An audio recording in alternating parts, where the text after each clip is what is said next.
So, Bill Harvey, you have a storied career in Hollywood as a stylist, a hairstylist. Did you work in the movies? Yes, I worked for the stage show of Mary Martin, 1948 in South Pacific. One of the clients was Judy Garland and many, many other stars. Successful. I am gonna celebrate my 95th birthday in May.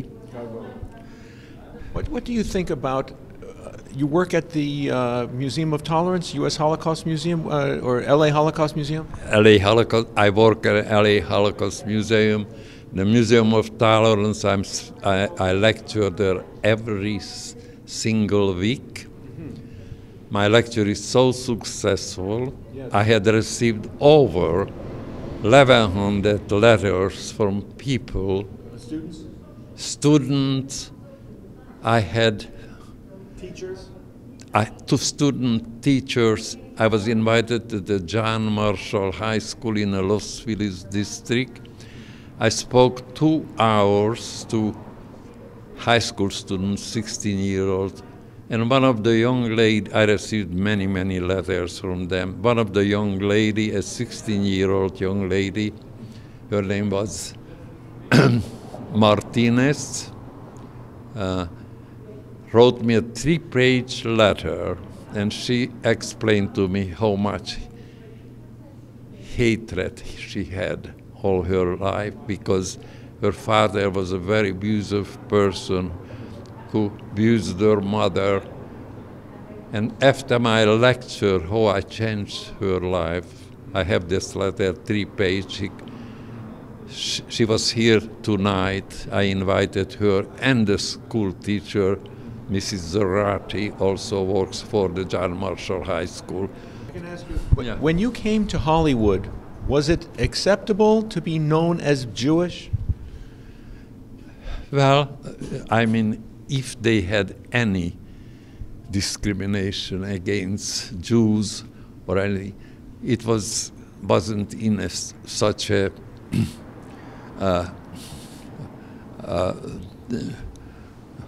Did you have to keep it hidden? People didn't discuss it? No, I never kept that hidden. I felt that, I was born to be a Jew. I suffered through a great deal to be a Jew, but I never blamed God for that. That question comes very often in a museum. Where was God? That's the question. That's the question, because the book of Elie Wiesel, that he states in the book that he doubted God. He doubted God. He doubted God. Where is he? Well, my humble explanation for that is I had weighed the pros and cons. After the concentration camp, I had a breakdown for 3 months, and I did all the crying because my mother, my father, my aunts, my cousins, they all perished in a Holocaust. They were murdered. They were murdered. I mean, people. It wasn't they died of natural causes. No, 6 million Jews was murdered. Unbelievable. And the saddest part is that the whole world stood silent. This to me is unbelievable, the whole world. And after we got out of the concentration camp, I knew that something wasn't right. I thought that when we come out of the concentration camp, people gonna look upon us like somebody from out of space. That because it was impossible to endure all those pains that was caused to us. So the beating, the killing, they were killing left and right. You didn't know if you're going to be the next one the next minute. But the biggest suffering was when a human being is trapped for every inch of human dignity. Stripped of dignity. Every inch of, that was the biggest, The worst. Worst, definitely. Yeah. So, So what do you think nowadays in Europe? There's a resurgence. In the U.S., there's a resurgence from the far right. Even in Hungary, there's a resurgence in anti-Semitism. It's very sad that people don't take it seriously. We the people have to stand up and holler out loud that it's not acceptable. The Jewish people I lived through a whole century. I had seen so much progress in technology, in medical science. The Jewish people with that broken heart and soul who survived went to Israel to build a desert into a paradise with their bare hand in such a difficult circumstances. There was no air condition in the desert. They created from that desert the water and all the I don't understand it. You know, and we live in a different, when I was born, there was no indoor plumbing, there was no electricity, there was no communication, I didn't even own a radio. And now with the modern technology what we have, everybody knows what's going on. Yes.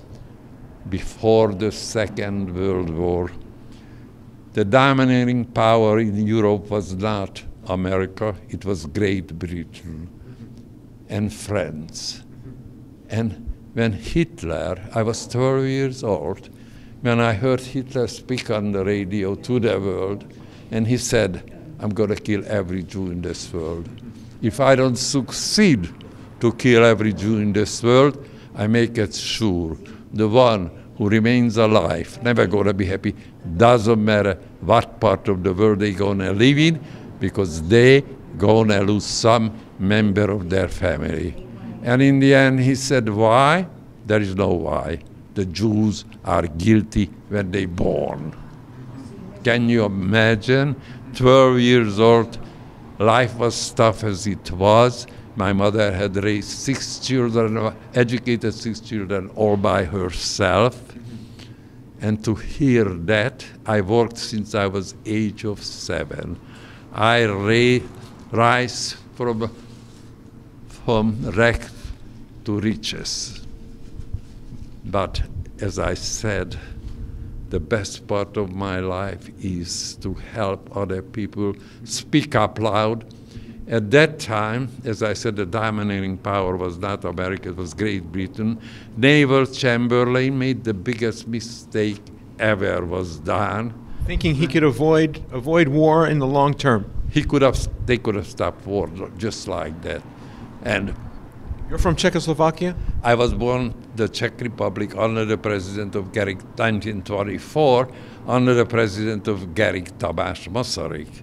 In 1930, the Czech Republic united with Slovakia, that's why they call them Czechoslovakia. 1930, when Neville Chamberlain, instead of stopping Hitler, he went to negotiate with Hitler 1938 in Munich, and they cut up Czechoslovakia. The part I came from was given to Hungary. Part of Romania was given to Hungary. The Sudeten part of Czechoslovakia was given to Germany. So with the idea to avoid war in the short term, that they would stop that. Today they can stop it. If we have that much modern technology and everything, I can't understand that how come that much hatred is tolerated. When I was born, as I said, we didn't have all that. I didn't even know the radio. But today everybody knows what's going on. And if you think that a Holocaust cannot happen, yes, it can happen very easily. And it's very sad. How old were you when things got bad? Since I was about 8. Yeah. Do you remember the society, your neighbors turning against you? Yes, indeed. Yes, yeah. Yes, indeed. Our best neighbors used to come, my mother was the type of a lady, as I said, She was a dressmaker. My father was in the First World War. He came back as a war veteran. He was imprisoned in Russia for 6 years. He endured so much beating and abuse that he was a very sick man. He couldn't continue his business, you know. So my mother became a sole supporter of the family. Maybe I've seen my father 15 times my whole lifetime because he was always in a hospital in different cities.